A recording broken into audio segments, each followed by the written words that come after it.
Story number 1. The Forgotten Deck. The sea was a vast, endless stretch of gray, stretching out in all directions as Charlie and Emma stood together on the deck of the Hesperides. The cruise ship had been promised as their dream honeymoon, lavish, serene, and full of luxury. The brochures had promised it would be an unforgettable experience, and they couldn't wait to start their new life together. But something about the Hesperides felt wrong. It was as if it had been waiting for them, and not in a good way. "Are you sure this ship is safe?" Emma asked, her voice barely audible over the sound of the crashing waves. Charlie smiled, trying to reassure her, but even he couldn't shake the feeling that there was something off about the ship. The Hesperides had a history, of course, but it wasn't supposed to be sailing anymore.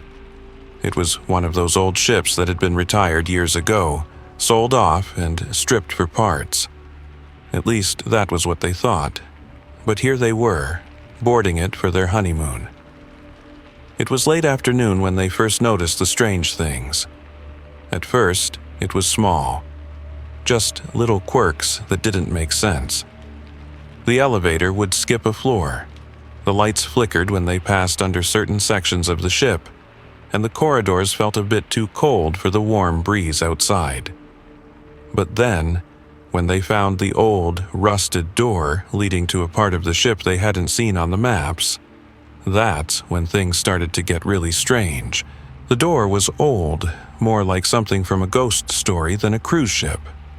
When they pushed it open, it creaked like it had been frozen shut for decades. Beyond the door was a forgotten deck, one that seemed completely untouched by time. The furniture was covered in a thin layer of dust, but it was still as pristine as the day it was last used. They walked in slowly, each step echoing through the empty space. The air felt still, almost suffocating. "Where are we?" Emma whispered, her voice trembling with both excitement and fear. "This isn't on the map." Charlie stepped forward, his curiosity pushing him deeper. There were old paintings on the walls, creaky, faded, yet oddly beautiful. A table sat in the center of the room, set with fine china that looked like it hadn't been touched in years. And there were no signs of any crew members, no sound of life anywhere. "Maybe it's some kind of forgotten part of the ship," Charlie suggested, trying to reassure himself more than Emma. But as they ventured further into the deck, the temperature dropped. The faint hum of the ship's engines grew softer and softer, until it was replaced by something else. A noise, faint but growing louder, echoed through the air, like the soft shuffle of footsteps. "Did you hear that?" Emma asked, her grip tightening on his arm. Before Charlie could answer, a door at the far end of the deck swung open. He wasn't sure whether it had opened by itself or if it was just the wind, but something compelled them to move forward. Hesitantly, they stepped into the room, where the air was thicker, colder. And then they saw them, the crew, but they weren't alive. They stood frozen in place, faces contorted with expressions of fear, horror, and regret. The captain, still in his crisp uniform, held a map in one hand, his eyes wide as if searching for something. A woman in a stewardess uniform stood nearby, her mouth open as though she were about to speak, but no words came out. In fact, no one moved. Not a single muscle twitched. Emma gasped, stepping back. They're not real," Charlie murmured. But his voice betrayed the doubt in his mind. Then, the ship seemed to come alive. The lights flickered, the floor creaked underfoot, and the temperature plummeted further. And with it, a voice, the faintest whisper at first, but it grew louder as they turned to leave. "Help us."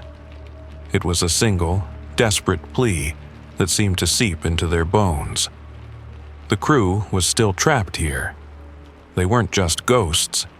They were echoes, stuck reliving the last moments of their doomed voyage. A ship that had sailed for far too long. a journey that had never reached its destination. The ship had sailed into a storm years ago, one that had claimed the lives of everyone on board. Yet somehow, they hadn't moved on. They were still here, lost in time, trying to complete their final mission. Emma's breathing quickened as she grabbed Charlie's arm. "We need to get out of here," she whispered urgently. Charlie turned, but the door they had entered through was now gone, replaced by a wall of fog, thick and impenetrable. The air seemed to press in on them, and they could feel the eyes of the lost crew on them, watching, waiting. "Help us." The voice came again, more pleading, more frantic. A door behind them creaked open, revealing a stairwell that seemed to spiral downward into endless darkness. Neither of them wanted to go further, but there was no other choice. They started to descend, the feeling of cold creeping into their skin, every step pulling them deeper into the heart of the ship, into the forgotten places no one should have seen. As they ventured lower, the ship seemed to moan, the walls creaking as though they were alive. They weren't just on a haunted ship, they were trapped in a loop, a moment that had never ended, a tragic night that had been playing over and over for years. By the time they reached the bottom of the stairs, Charlie realized what they had to do.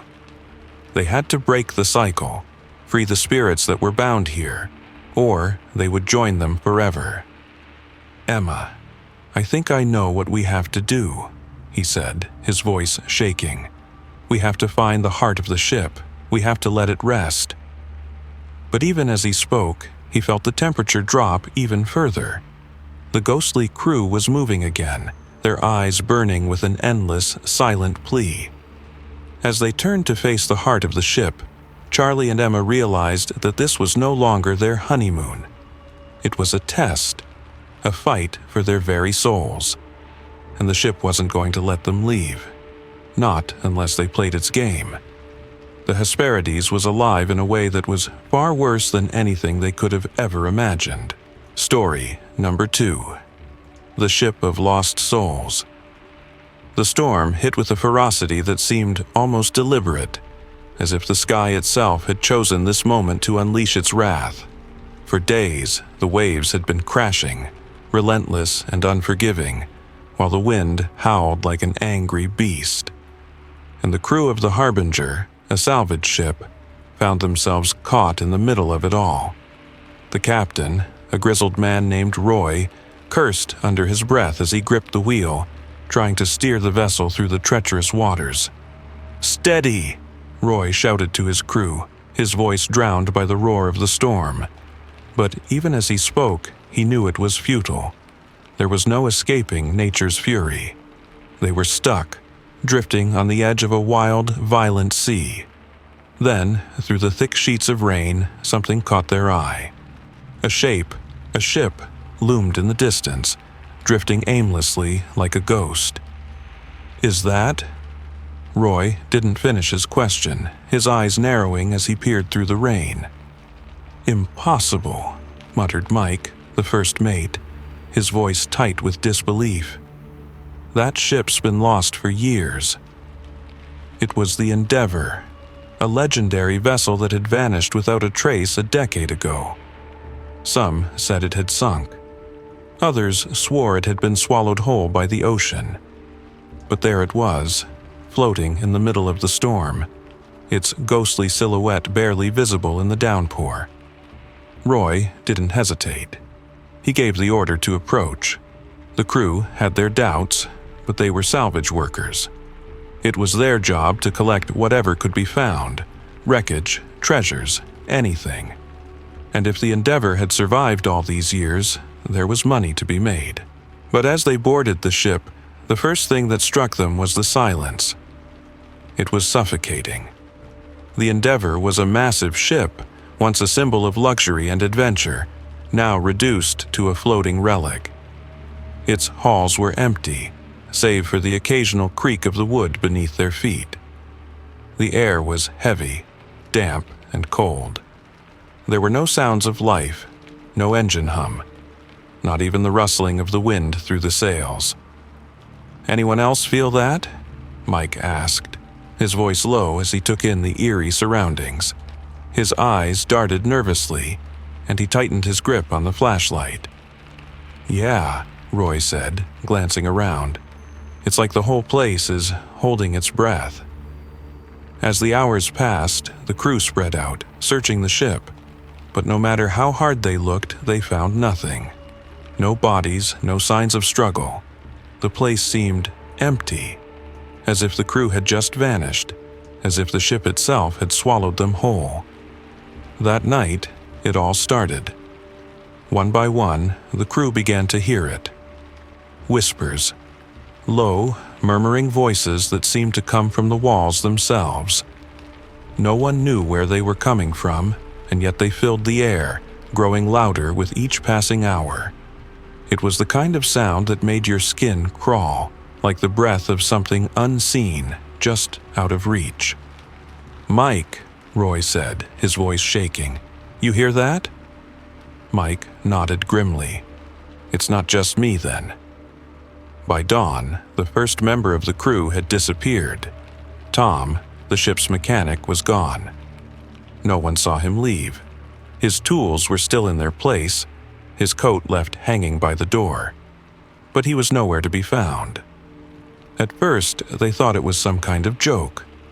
Maybe Tom had gone off for a drink or gotten lost in the ship's endless corridors, but the more they searched, the more it became clear. There was no Tom. The Endeavour had swallowed him, just as it had swallowed its own crew years before. As the days passed, the disappearances continued. It was always the same. Someone would vanish without a trace, and the rest of the crew would be left to wonder if they were next. Each night, the whispers grew louder. The air grew thicker. The ship seemed to pulse with a malevolent energy that they couldn't escape. And then, they began to understand. The Endeavour wasn't just a ship, it was a tomb. A vessel cursed by the terrible events that had unfolded aboard it years ago. The massacre. It was a legend among sailors. The story went that, long ago, the Endeavour had been on a routine voyage when it encountered a storm. But the storm wasn't what had killed the crew. It was something else. A dark, insidious force that had boarded the ship. Something that had driven the crew mad. There had been bloodshed, betrayal, and chaos. The entire crew had turned on each other, murdering one another in a frenzy. And when the storm finally passed, the Endeavour had been left adrift, its blood-stained decks a silent witness to the horror that had unfolded. The whispers were the voices of the lost souls, trapped on the ship, cursed to relive their final moments over and over again. They weren't just haunting the Endeavour. They were calling to those who boarded it, drawing them into the same nightmare. As the crew of the Harbinger realized the truth, it was already too late. The whispers were no longer just whispers. They were screams, agonized cries of the dead, echoing through the ship, filling their minds with terror. And one by one, the crew of the Harbinger was taken. Each man, each woman swallowed by the ship, never to be seen again. Roy, the captain, was the last to disappear. As he stood alone on the deck, looking out over the dark, empty sea, he understood now. The Endeavour was not just a ship, it was a prison, a vessel for the lost souls of the past. And once it had claimed you, it never let go. The storm still raged outside, and the Endeavour drifted on, a ghost ship sailing through the endless night. The souls of the dead waited in the shadows, their whispers growing louder with each passing day, calling to anyone foolish enough to board the ship. The Harbinger was gone, swallowed by the ocean, just like the Endeavour had been so many years ago. And the storm, it seemed, would never end. Not for the ship of lost souls. Not for anyone who dared to board it. Story number 3. Blood Red Horizon. The Horizon star was everything a luxury liner should be. smooth, sleek, and massive, cutting through the sea like a knife. It was the kind of ship that promised a perfect vacation. Tropical breezes, endless sunshine, and nights filled with champagne and soft music. For the passengers aboard, it was an escape, a chance to forget their troubles and unwind in paradise. But none of them knew that their vacation was about to become a nightmare. It started small, like all terrible things do. At first, it was just a whisper, a murmur among the passengers, a strange sensation in the air. People talked about it in hushed tones, casting furtive glances at one another when they passed by. A rust-red stain. It was hard to ignore, especially since it seemed to appear out of nowhere. The stain was on the aft deck, near the entrance to the ship's lower levels. At first, they thought it was a spill. Wine, maybe, or something from the kitchen, but it was too thick, too dark, and oddly, it never seemed to dry.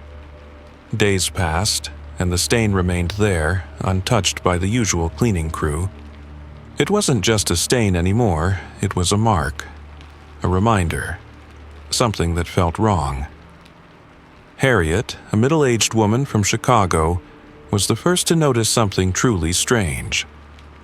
She had been walking near the stain, admiring the view of the open sea, when she felt a chill.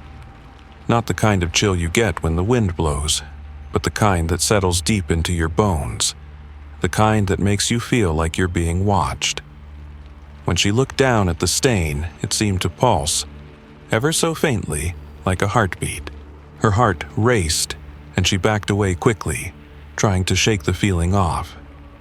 But the next morning, when she awoke, Harriet found herself unable to stop thinking about it. The stain, it seemed, was calling to her. It wasn't just her. By the third day at sea, other passengers began to speak of the same strange pull. Some had seen the stain in their dreams. Others couldn't stop walking toward it, as though some invisible force was guiding them. The crew brushed it off, told the passengers not to worry, that it was just some kind of harmless rust stain. But that explanation did nothing to quell the growing unease that clung to the air like a thick fog. And then, the deaths began. It was a young man named Kyle, in his early 20s, a tourist eager to party and make the most of the cruise. He was found on the deck, face down in the rust-red stain, his eyes wide open, staring at nothing. There was no sign of struggle, no signs of foul play. It was as though he had simply collapsed, but there was something off about the way he had died. His skin was pale, almost waxy, and his mouth was twisted in an expression of pure terror. At first, the crew claimed it was a heart attack, natural causes, they said. But there was something about Kyle's death that didn't sit right, a feeling that hung in the air. The passengers, though they tried to ignore it, couldn't. They started to ask questions, but the more they asked, the more answers seemed to slip through their fingers.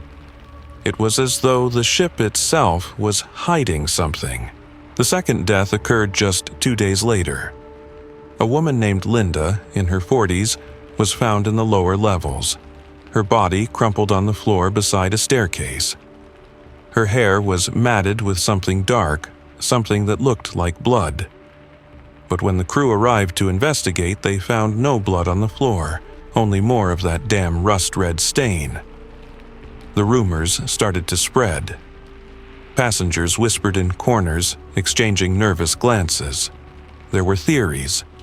Maybe someone was playing a sick joke. Maybe it was some kind of virus or infection.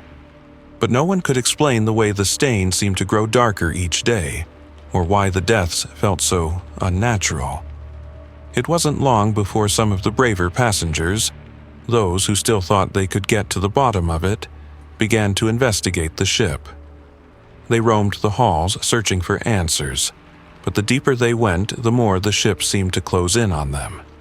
The hallways twisted, the rooms grew darker, and no matter where they went, the stain was always there, always watching. That's when they uncovered the truth. The Horizon Star wasn't just a luxury liner, It was cursed. The stain was a mark, a symbol of something far older, far darker than they could have imagined. The ship had been built on the ruins of an ancient maritime temple, a place where, long ago, sailors had sacrificed their lives to appease a god of the sea. The crew had been warned, but they didn't listen. They thought they could escape the past, thought they could outrun the curse. But they were wrong. The passengers who had died, those who had fallen victim to the stain, hadn't just been victims of chance. They had been chosen. The ship, it seemed, demanded sacrifice, offering up blood to the ancient god it had once served. Each death, each disappearance was part of the ritual that had never been completed. The ship was a prison, and its passengers nothing more than offerings to a long-forgotten deity. As the days wore on, those who remained began to realize there was no escape. The ship wasn't going to let them leave. The sea had become a vast, endless expanse of nothingness, and every attempt to reach the shore had been thwarted by an unseen force. The horizon star was drifting, aimless, as if caught in some kind of eternal loop. The whispers had started again, only now they were louder, more insistent, calling them to the aft deck where the stain grew deeper, darker, more vivid. And there, at the edge of the ship, they saw it. A shadow, tall and wide, stretching across the floor, reaching toward them. And that's when they understood. The curse wasn't just on the ship, it was on them too. They had been drawn here, lured into the ship's orbit by some ancient force, and now they were part of the ritual. The horizon star was never meant to reach its destination. It was meant to float forever, a floating temple of death, offering up blood to the sea god that still waited in the deep. The final sacrifice was still to come, and none of them would escape the blood-red horizon. Story number 4, The Captain's Curse. It was a strange, almost unnatural sight. A pirate ship, frozen in time, anchored off the coast of a small, uncharted island. The ocean waves lapped lazily against the hull, but everything about the ship felt wrong. The sails were still intact, as if the wind itself had stopped to wait. The deck gleamed under the sun, too pristine for a vessel that should have rotted away centuries ago. It was a ghost ship, or so they thought. The island had been a secret, hidden away on no map, a place that only whispered legends about lost treasure and long-forgotten curses. But no one had expected to find the Sea Serpent, a ship from the 18th century, its name still legible on the worn wood of the bow. It had been a notorious vessel, captained by a man named Bartholomew Graves, a pirate whose name had been lost to history, save for the blood-stained trail of destruction he had left behind. A group of explorers, drawn by rumors and the promise of adventure, had made their way to the island.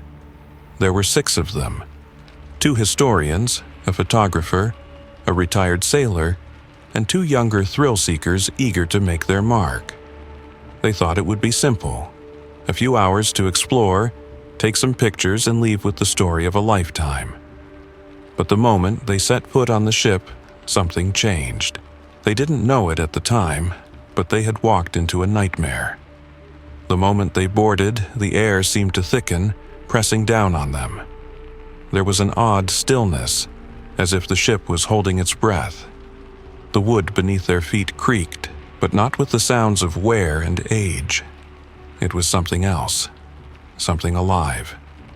As they explored the ship, they found everything in perfect condition. The captain's quarters, though dusty, were well kept, the furniture still intact. His personal effects, a weathered coat, an old map, a golden pocket watch, were left just as if he might return at any moment.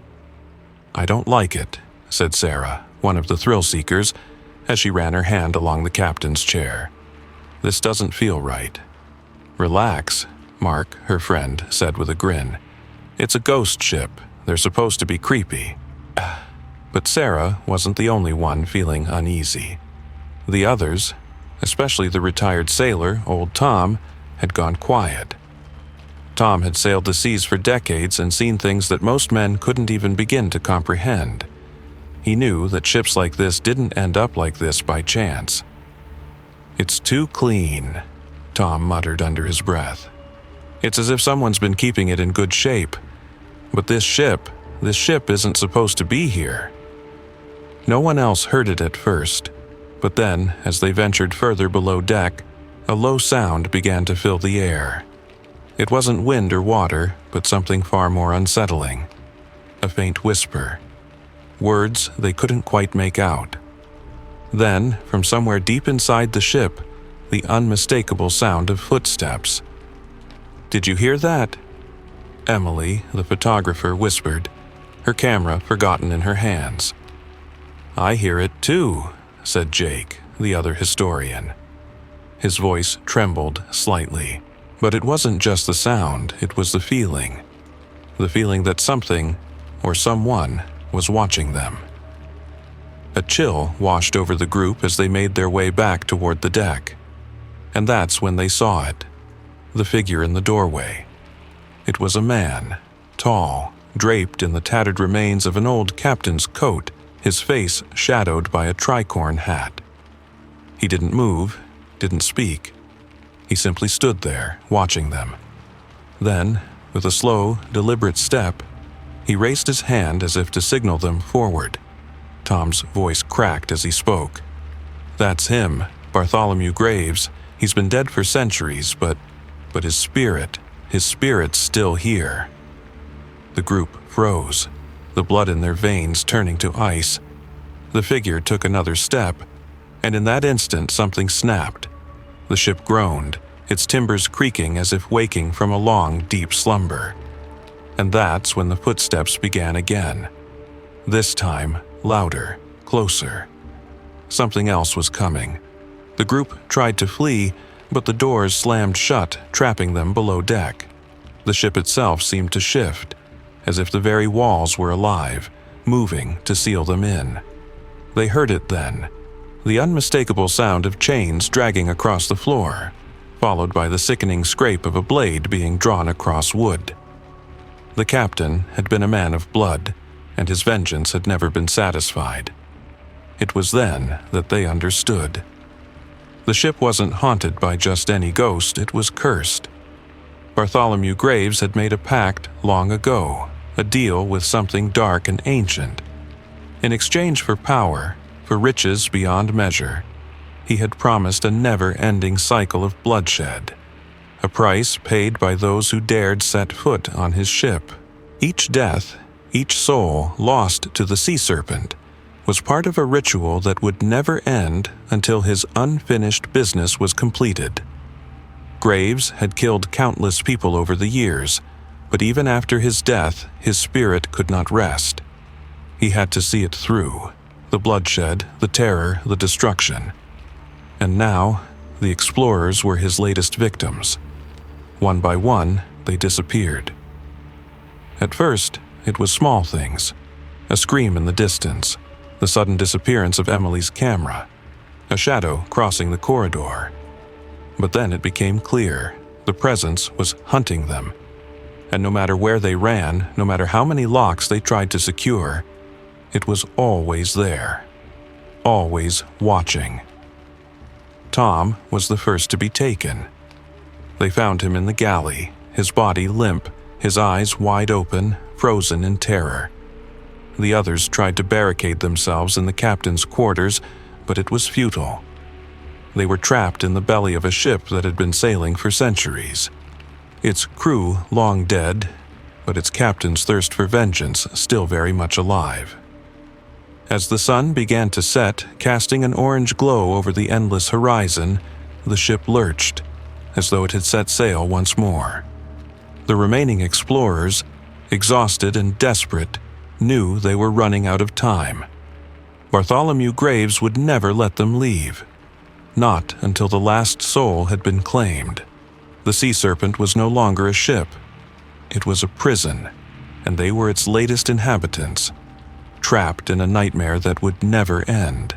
hunted by the ghost of a pirate whose curse could not be broken.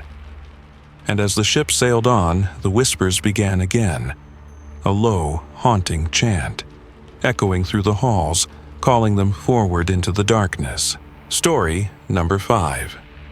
The Vanishing Crew.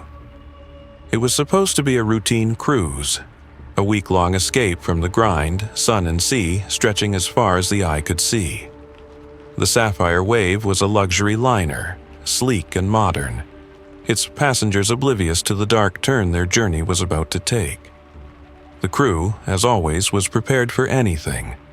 A minor mechanical failure, a storm, the occasional seasick guest. But nothing could have prepared them for what came rolling in on the horizon that day. The fog. It wasn't the kind of fog you'd expect at sea. Thick, impenetrable, yes, but this fog, it felt wrong. It was heavy in a way that made it hard to breathe, a weight in the air that made everyone uncomfortable. But the crew tried to brush it off, thinking it was just some freak weather pattern, something they'd never seen before, but nothing to worry about. But by the time the fog had fully engulfed the ship, it was too late to turn back. The first signs were small, just a few confused passengers wandering the deck, looking for familiar faces. The ship's navigation system started malfunctioning. The radio crackled with static, and then the eerie silence settled over everything. No birds in the sky, no breeze to rustle the sails. It was as if the world had gone dead. Captain Andrews, a seasoned veteran of the sea, paced the bridge. "What the hell is this?" he muttered under his breath, staring at the thick, unyielding wall of mist outside the windows. He'd sailed through fog before, but this wasn't natural. As the fog grew denser, the temperature dropped. The crew huddled together, trying to make sense of what was happening. But the more they searched, the more they realized the fog wasn't just disorienting, it was dangerous. The ship began to feel alive in a way they couldn't explain, like something was watching them, pressing in on all sides. And then the disappearances started. It began with Marissa, a young stewardess who had been on the ship for just over a year. She was working the night shift when she vanished. One moment, she was walking down the hall, her footsteps echoing in the empty corridor. The next, she was gone. No signs of struggle, no trace, just nothing. At first, the crew assumed she'd slipped into one of the rooms, maybe to hide from the creeping sense of dread that seemed to fill the ship. But then, another crew member, David, a burly deckhand, went missing. And then another. Soon, it wasn't just the crew members. Passengers started to disappear too. But the worst part wasn't that they were disappearing. It was the way they disappeared. It was like the ship itself had become a living thing, feeding off their fear. The walls seemed to groan and creak, as if the ship were shifting, moving in ways it shouldn't. And then the whispers began. Soft at first, like a faint murmur you might hear in the back of your mind when you're on the edge of sleep. But it didn't take long before the whispers grew louder, more urgent. "Help me! Get out!" And sometimes it was a name. Just one name. Andrews. Captain Andrews, who had seen it all, had heard it all in his years at sea, began to lose his grip. He would stand at the bridge, staring out at the endless fog, his eyes wide, his breath coming in short, shallow bursts. Every time he looked away from the mist, he would catch glimpses of figures that weren't there. Shadows, faces, eyes. The same faces that had haunted him long ago, his past. The ship wasn't just filled with fog, it was filled with memories. And for some reason, it seemed to know exactly what to haunt each of them with. It wasn't until Tom, the ship's engineer, went down to the engine room and never returned, that the crew began to realize they weren't just lost in the fog. They were being hunted. The ship, or whatever it had become, was feeding off their fear, drawing on their guilt, their regrets, the darkest parts of their pasts. It was as if each missing crew member was a sacrifice to the fog, a payment for the ship's hunger. Captain Andrews, who had lost men before to the sea, now faced the horrifying truth. The fog wasn't just a storm, it was a force, a malevolent entity, and it had found them. Each of them was being haunted, not by ghosts, but by their own sins, the things they had buried deep inside. And the ship, the Sapphire Wave, wasn't just carrying them to their destination. It was carrying them to something much darker, a place where the past would catch up with them. The whispers became screams. "Help me, Captain. You left me to die." Andrews heard it most of all. The voice of a man he hadn't thought about in years. A young crew member from a long-past voyage. Someone who had drowned under his watch when Andrews had made the wrong call. The fog seemed to know everything. It knew who they were, what they had done, and it wasn't going to let them forget it. The fog thickened as the crew dwindled. They could barely see each other now, let alone the horizon. The ship groaned again, its timbers creaking as if in pain. Then a voice came over the loudspeaker, clear and cold. "Your fate is sealed. There is no escape." The final crew member, the last one standing, was Captain Andrews. He stood alone on the bridge, staring at the thick mist surrounding him, the ship's heartbeat thudding in his chest. The whispers swelled, and the ship, his ship, groaned in response. The Sapphire Wave wasn't just lost in the fog. It was a part of it now. It was feeding on their fear, their regrets, and the ship had no intention of letting them go. Andrews felt the weight of his past pressing down on him, the fog closing in, suffocating him, just as it had taken his crew. It wasn't just the ship that was alive. It was the curse of the ship, a curse that had no end, no escape, just the endless fog. As the fog wrapped around him, Andrews could hear the whispers one last time. "Help me, Captain."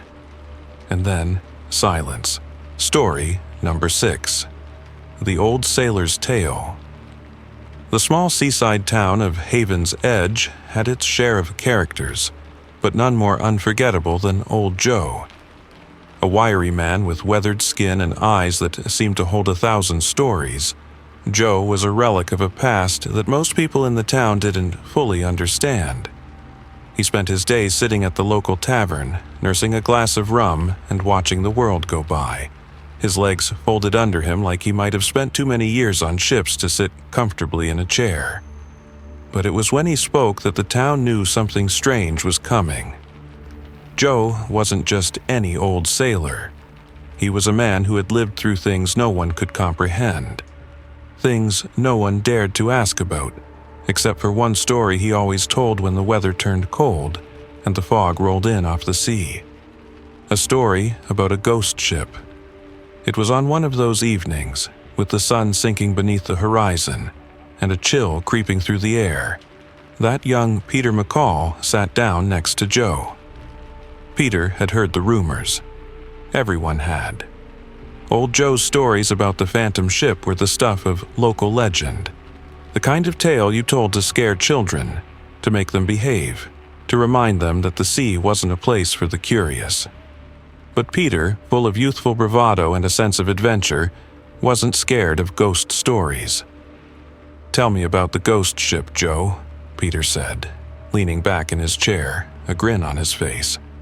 He was barely 20, full of confidence, and his friends had dared him to hear the story, an easy challenge, or so he thought.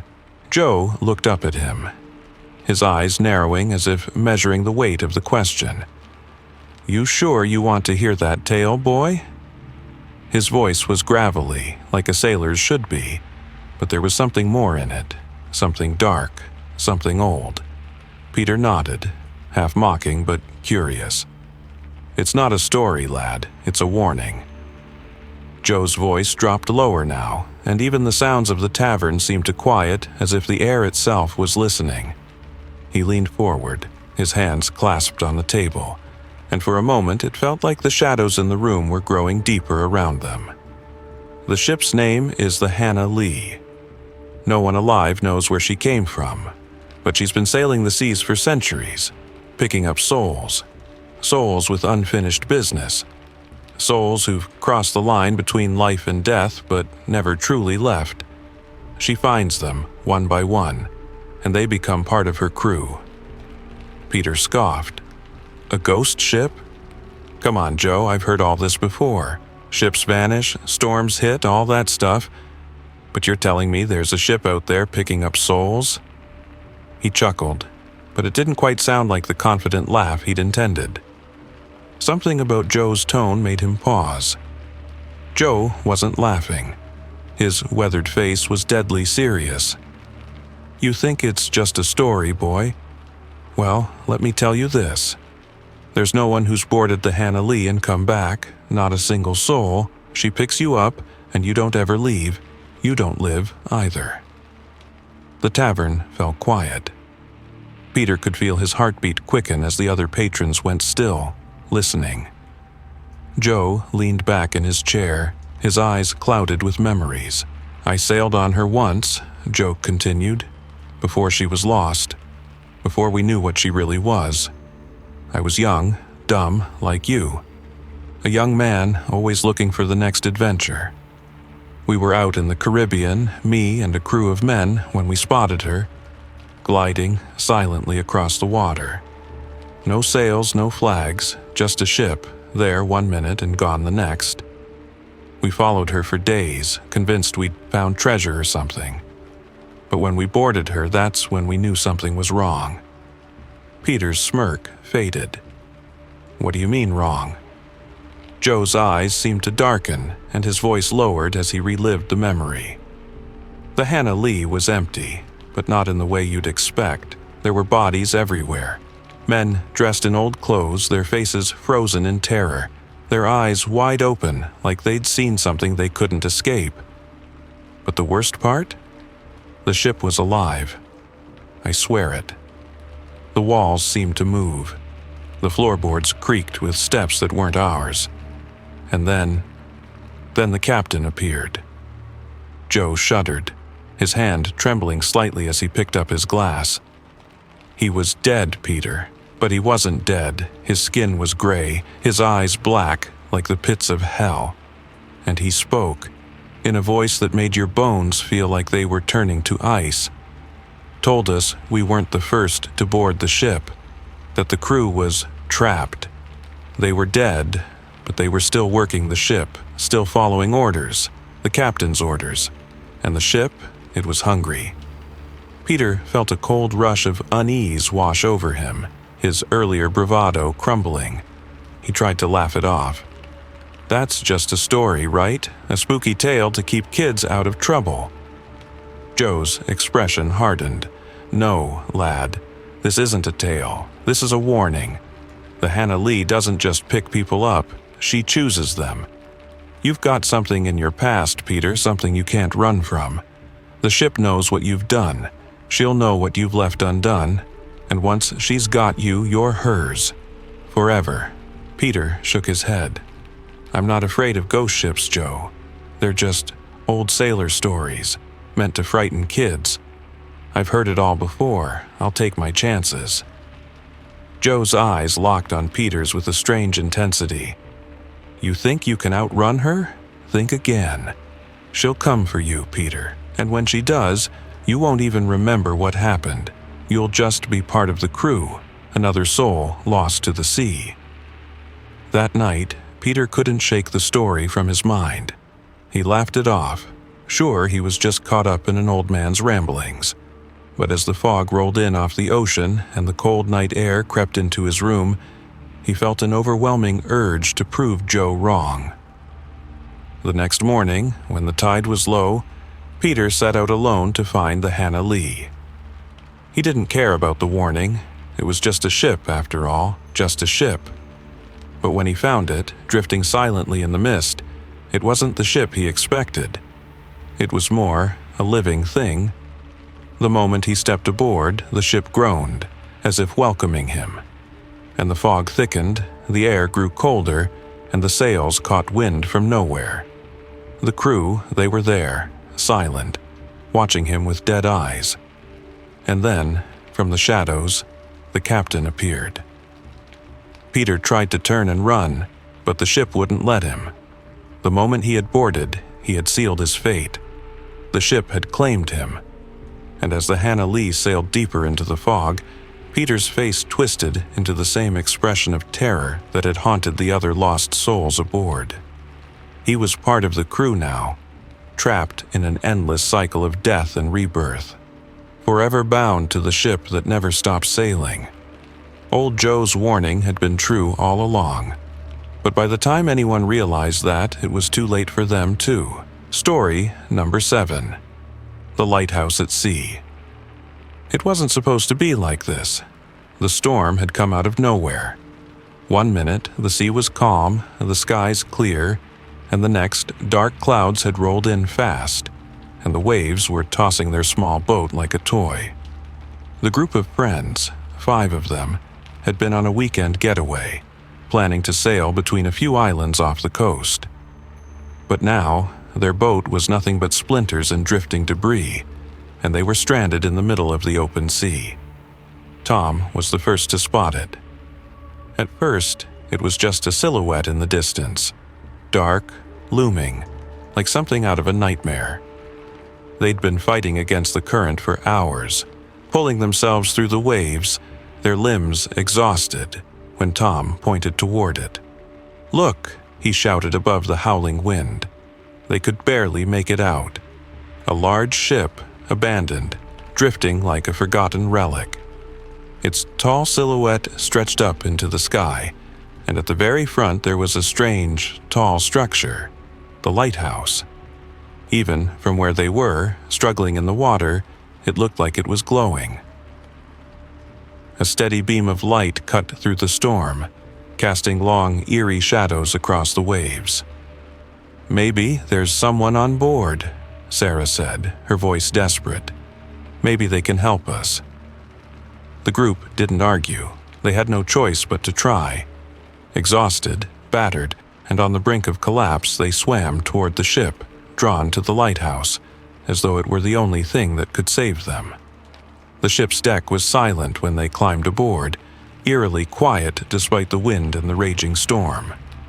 The ship was massive, towering over them, its hull creaking and groaning under the weight of the sea.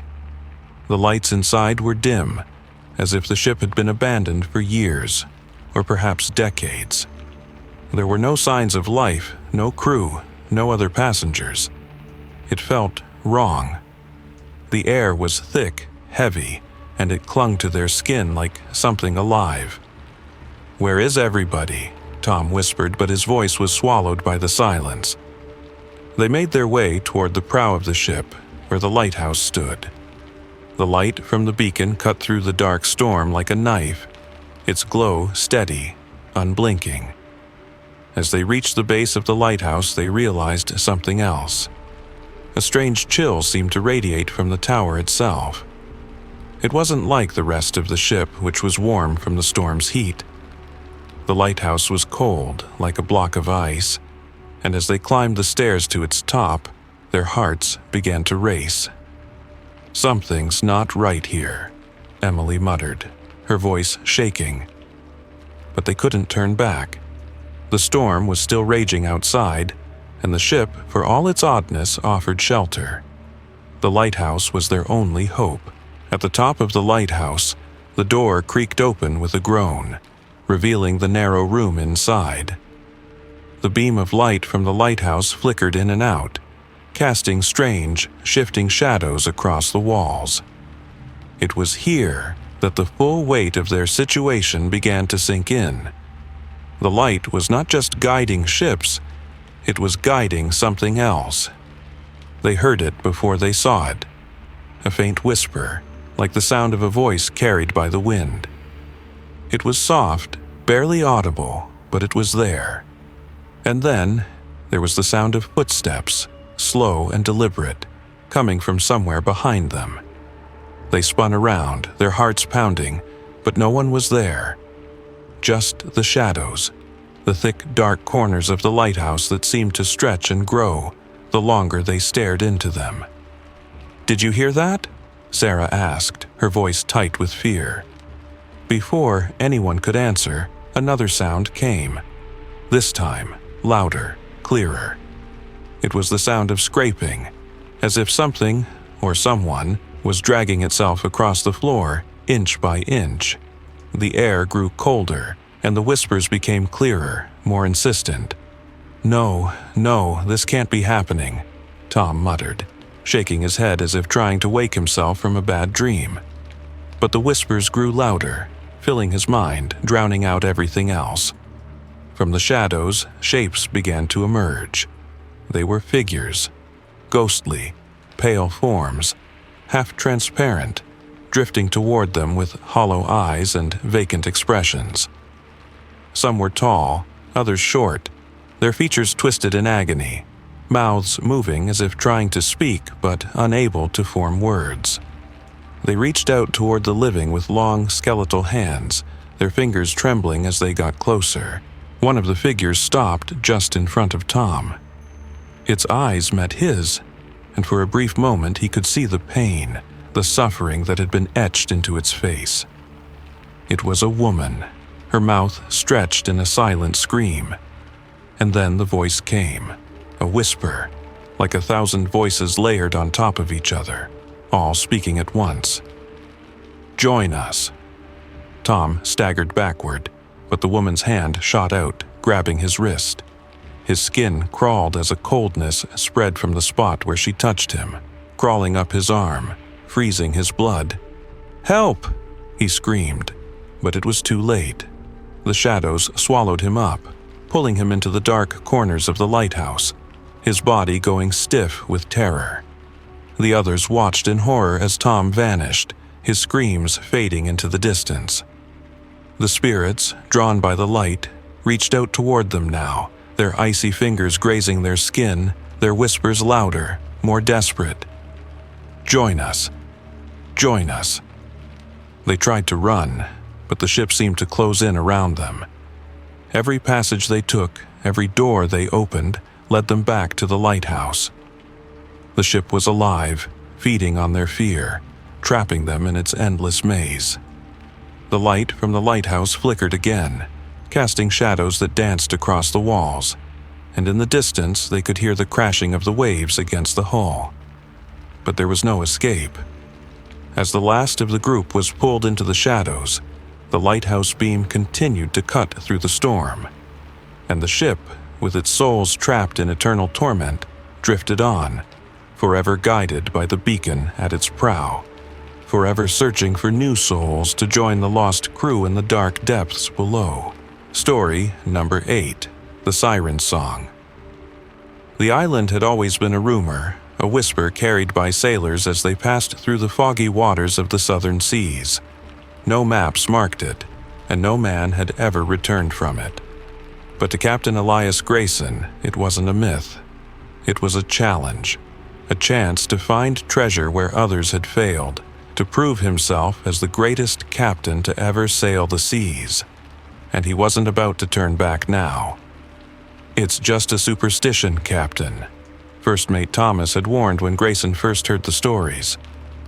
"No good comes from searching for the island. They say there's a siren who waits for ships, calls them in, and drags them down into the depths.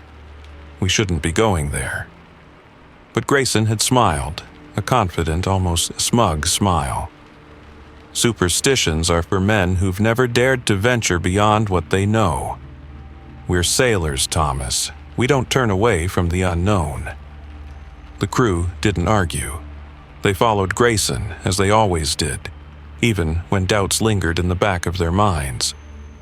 The sea was a cruel, unpredictable thing, but they trusted their captain. They'd been through storms, through battles, through hunger and thirst together. But this was different. This was an island that wasn't supposed to exist, an island that promised riches, but also danger. And Grayson, obsessed with the idea of treasure, led them straight toward it. As they neared the island, something changed. The wind picked up, but not in a natural way. There was a strange pull to it, like it was tugging them toward the shore. The sea grew still, and the waves that had once been wild now seemed to hum in a quiet rhythm, like a song. A voice, faint at first, drifted across the water. "Turn back! Turn back!" The crew stiffened, exchanging nervous glances. It was a woman's voice, soft and melodic, but filled with an eerie, unsettling tone that made their skin crawl. Thomas, standing at the helm, looked over at Grayson, his face pale. "Captain, we should go around it. We've heard the stories. The crew's uneasy." But Grayson was too far gone. His eyes were fixed on the shore, on the dense trees and the rocky cliffs that rose sharply from the water. He could already imagine the treasure that waited there, glittering in the sunlight. He would be the one to find it. No one else. "The island is ours, Thomas. Get the men ready to dock. We're going in." Despite their hesitation, the crew obeyed. They anchored the ship and began unloading supplies. The voices, the haunting call, seemed to grow louder as they made their way to the shore. "Come to me," the voice sang, now unmistakable, clear and enticing. It was beautiful, almost irresistible. As they set foot on the sand, the air grew colder. The island itself was silent, save for the soft murmur of the voice that seemed to come from all directions. It was a voice that felt like it was inside their heads, not just heard with their ears. A voice that promised everything they desired, everything they had ever wanted. Treasure, power, immortality. Grayson led the way, ignoring the looks of fear from his men. He was determined to find whatever it was that had lured ships here for centuries. He walked deeper into the forest, the rest of the crew following hesitantly. But the further they went, the more the voices became unbearable. They were everywhere. The men could hear the soft laughter, the sweet melody that promised relief from every struggle they had ever known. "Don't listen to it," Thomas whispered to the men behind him, his voice shaking. "Don't listen, it's a trick." But it was too late. One by one, the sailors began to fall under the spell of the voice. They stumbled forward, their feet dragging, their eyes distant, as if the song had lulled them into a trance. Grayson, however, was still focused on his goal: treasure, riches, the fame of a lifetime. And then they saw her. At the edge of a cliff, standing on the rocks, was a woman. She was beautiful, impossibly so, with long hair that shimmered like strands of silver in the dim light. Her eyes were deep, dark pools that seemed to draw the sailors in, and her lips were curled into a smile that promised more than the world could offer. She didn't move, but her presence filled the air like a thick perfume, intoxicating and irresistible. The siren. Her song had drawn them here, and now it was time to collect. Grayson took a step forward, mesmerized by her beauty. His crew, too, followed, though with slower steps, as if they were waking from a dream. But when they reached the siren, they saw something else. Something darker. The rocks beneath her feet shifted, and the ground trembled. The earth itself seemed to crack open, revealing a deep black chasm. The siren's smile twisted into something more sinister, her eyes narrowing with hunger. She was no woman, no angel singing a sweet tune. She was a monster, a creature of the depths, feeding off the souls of the damned. With a sudden movement, she reached out, her hands stretching impossibly long, her fingers sharp as knives. The sailors screamed as they were pulled toward the chasm, their bodies flailing, but their limbs too weak to fight against the pull of her song. Grayson was the first to fall, his cries of panic drowned out by the siren's laughter. One by one, his crew followed, dragged into the darkness of the abyss. Only Thomas remained, frozen in place. The siren's song had lost its power over him. He had heard the warnings, seen the horror unfold before him. And now, Standing at the edge of the chasm, he could only watch as Grayson and the others were swallowed whole, their final screams echoing off the cliffs before fading into nothing. The siren's song faded, leaving only the sound of the crashing waves behind. Thomas turned and ran back toward the ship, not caring if the treasure was real or not.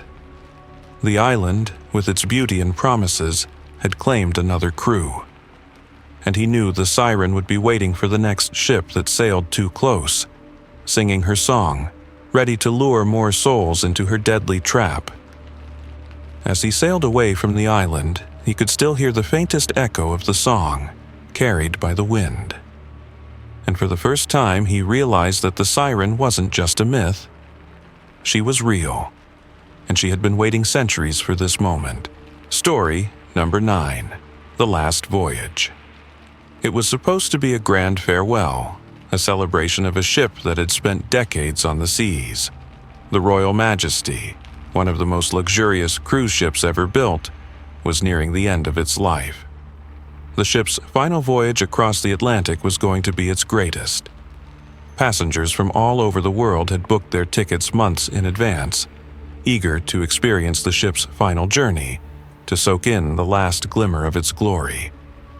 But something about this voyage felt off from the very beginning. The sun had set hours ago and the ship cut through the water smooth and steady. On the surface, everything seemed fine.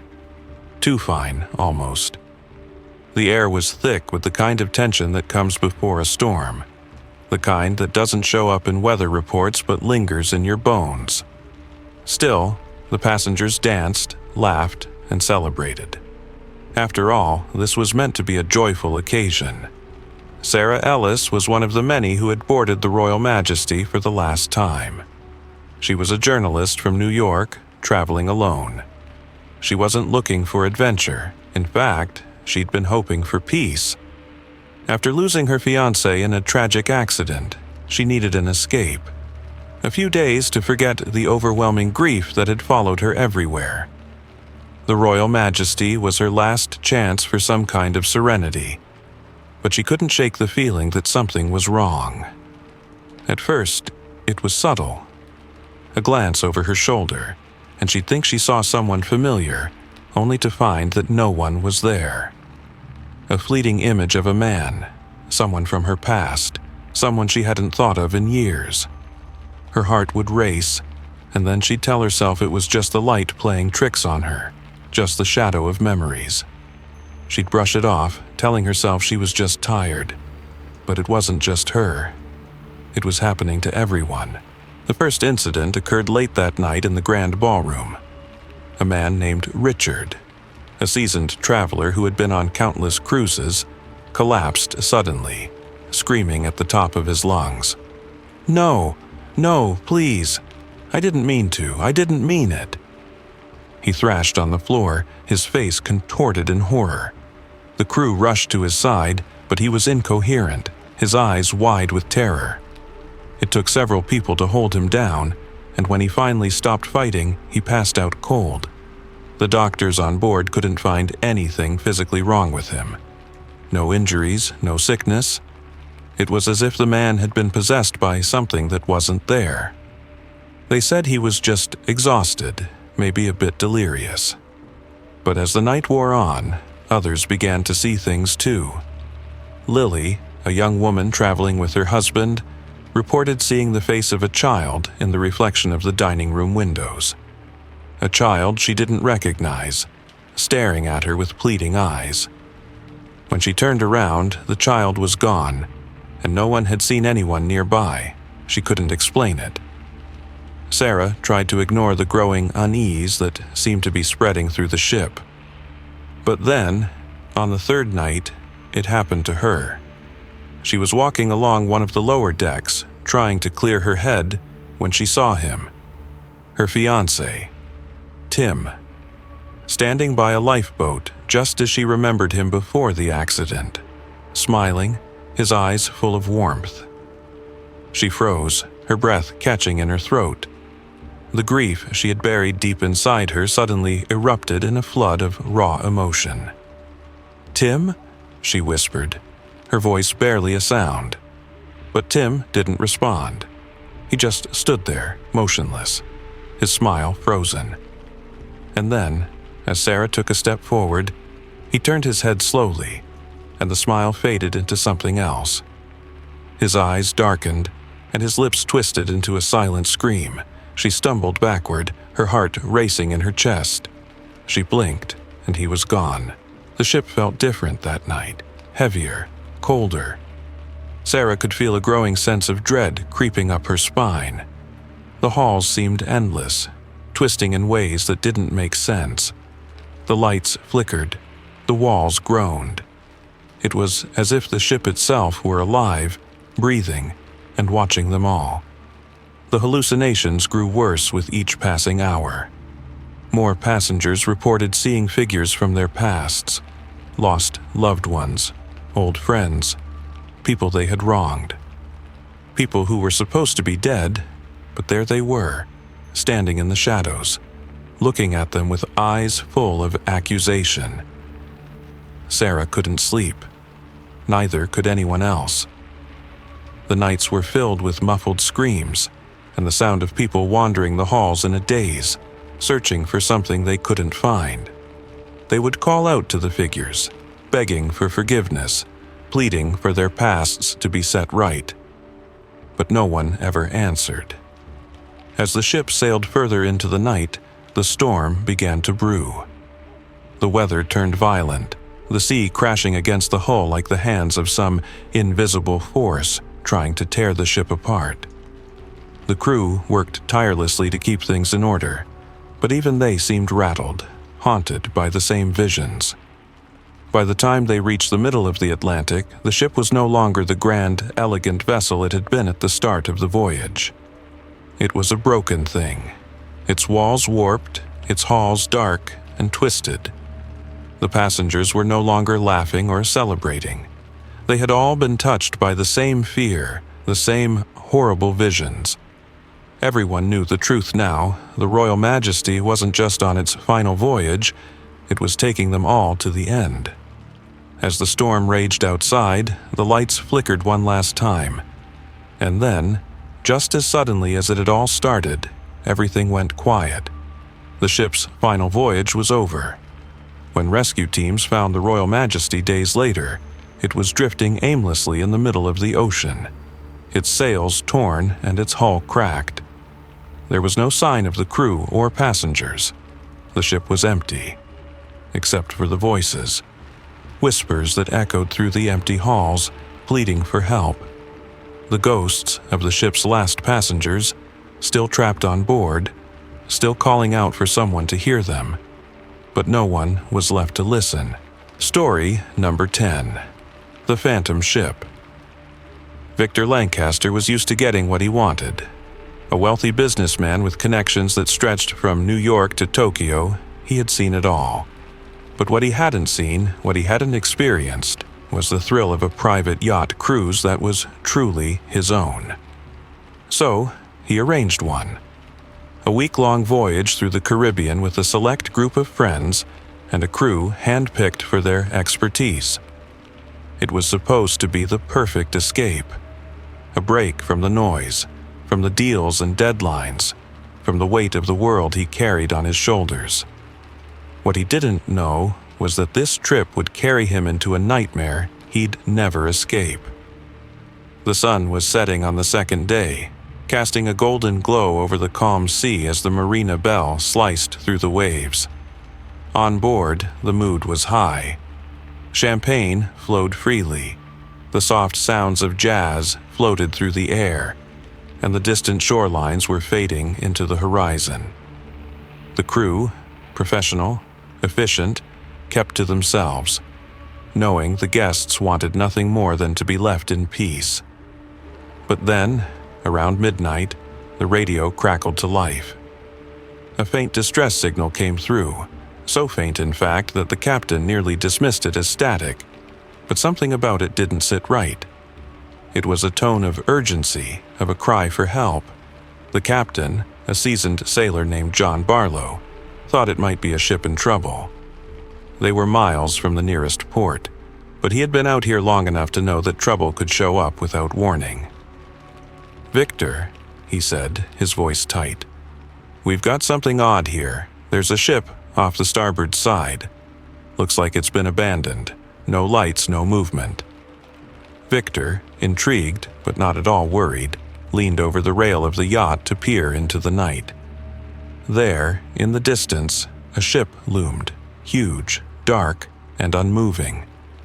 A full moon above cast a faint glow on its weathered hull. At first, it seemed like some illusion.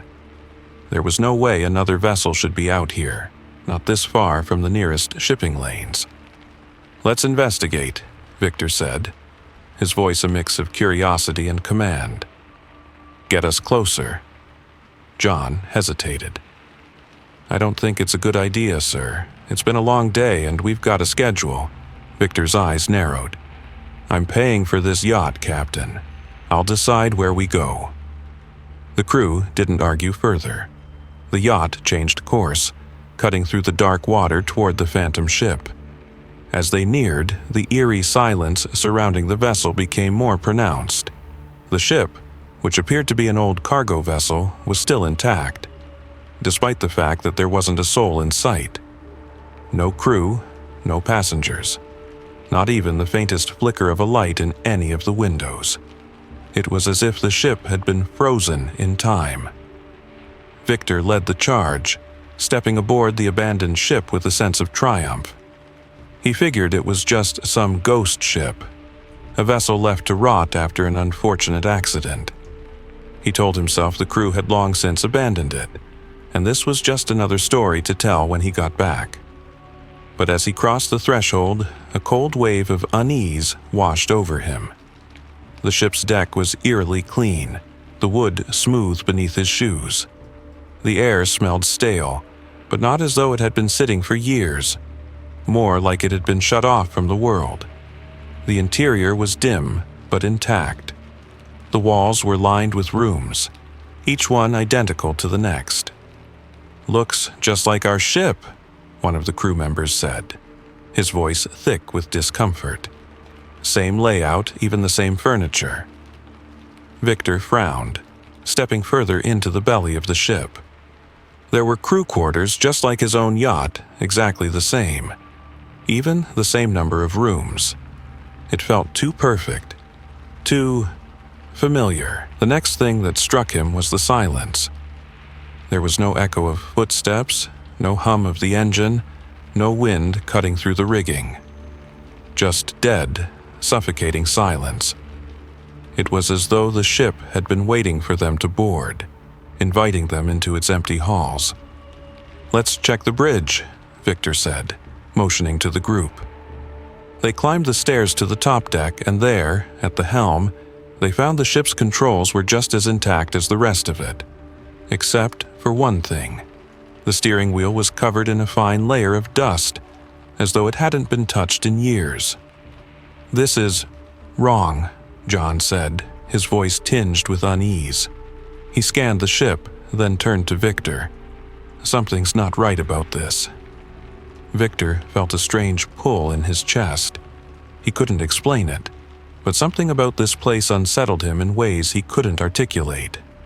He turned, ready to tell the crew to leave when he saw something. No, someone moving in the distance. A shadow, barely visible at first, moving along the hallway.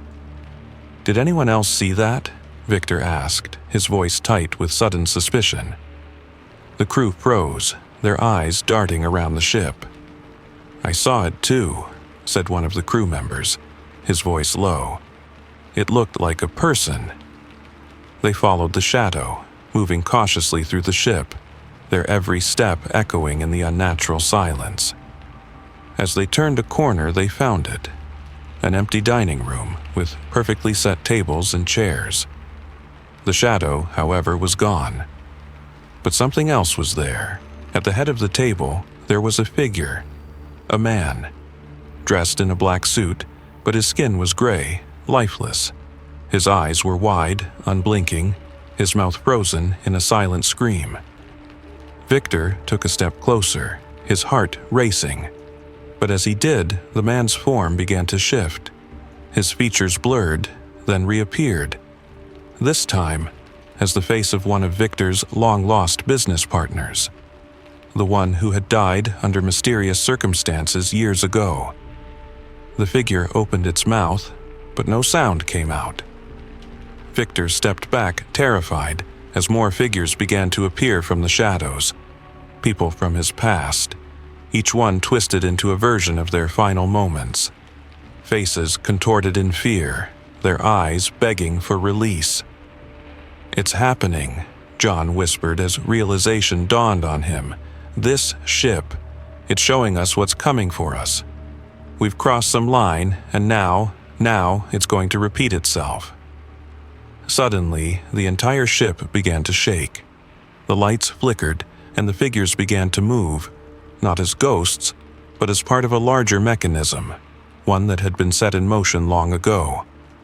The phantom ship was not just an abandoned vessel, it was a cycle, a mirror, a trap, set to bring those who boarded it into a fate they could not escape.